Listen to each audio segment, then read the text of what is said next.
राहुल गांधी की क़यादत में जारी कांग्रेस की भारत जोड़ो यात्रा यूपी में दाखिल हो चुकी है और यूपी के सियासी हलचल से न सिर्फ कांग्रेस को झटका लगा है बल्कि यहां 2024 से पहले बीजेपी के सामने थर्ड फ्रंट को खड़ा करने के कवायद को भी बड़ा झटका लगा।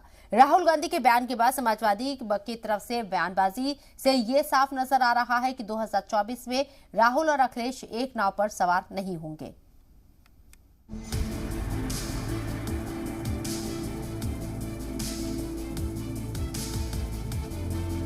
यूपी में सत्ता की बाट जोह रही कांग्रेस पार्टी को राहुल गांधी की भारत जोड़ो यात्रा से काफी उम्मीदें हैं।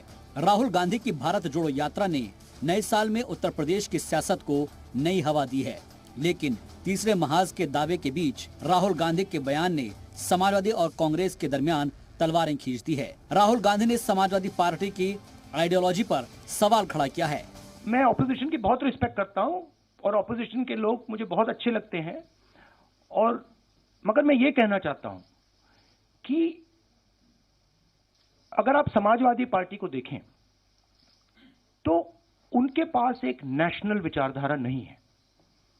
वो यूपी में जरूर उनकी पोजीशनिंग है और उसको उन्हें डिफेंड करना है, शायद उसलिए ना आए, बट नेशनल विचारधारा नहीं है। समाजवादी पार्टी का आइडिया केरला में नहीं चलेगा, कर्नाटक में नहीं चलेगा, बिहार में नहीं चलेगा, ठीक है। तो एक सेंट्रल आइडियोलॉजिकल फ्रेमवर्क स्ट्रक्चर की जरूरत है, वो कांग्रेस पार्टी ही दे सकती है। राहुल गांधी के सवाल पर समाजवादी पार्टी ने पलटवार कर कांग्रेस को इक़्तिदार से मोहब्बत करने वाली पार्टी करार दिया है। समाजवादी पार्टी ने ट्वीट कर कहा, बीजेपी और कांग्रेस की आइडियोलॉजी इस मामले में मिलती जुलती है।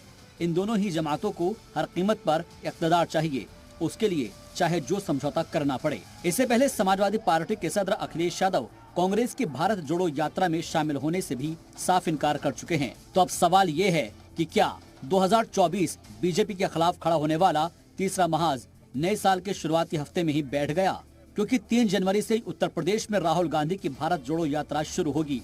लेकिन अखिलेश यादव और उनकी पार्टी समाजवादी पार्टी ने इस यात्रा से दूरी बनाकर कांग्रेस को साफ इंडिकेशन दे दिए हैं। तो वहीं राहुल गांधी और अखिलेश यादव के बीच छिड़ी जुबानी जंग ने बीजेपी को एक बार फिर से मौका दे दिया है।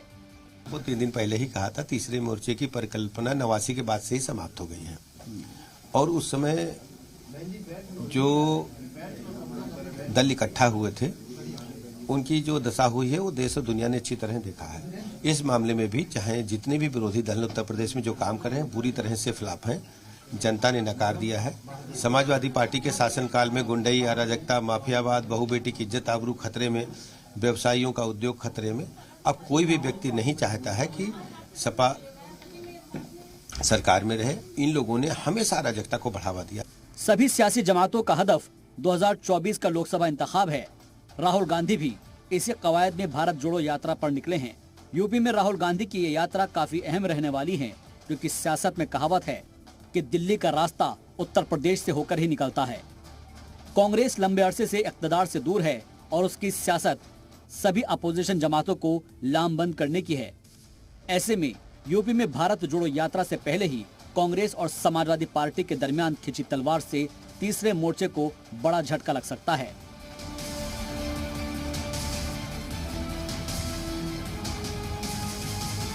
भारत को जोड़ने के इरादे से राहुल गांधी कन्याकुमारी से लेकर के कश्मीर तक भारत जोड़ो यात्रा निकाल रहे हैं। इसी दौरान तमाम राजनीतिक दलों को भी वो एक साथ लाना चाहते हैं, लेकिन कल उनके एक बयान को लेकर के सियासत एक बार फिर से उत्तर प्रदेश में गर्मा गई। उन्होंने कहा कि समाजवादी पार्टी एक राष्ट्रीय विचारधारा नहीं है, जिस पर सपा ने भी पलटवार किया और कहा कि ये सत्ता प्रेमी दल कांग्रेस है। कैमरामैन आरबी चौरसिया के साथ शुभम पांडे, जी मीडिया, लखनऊ।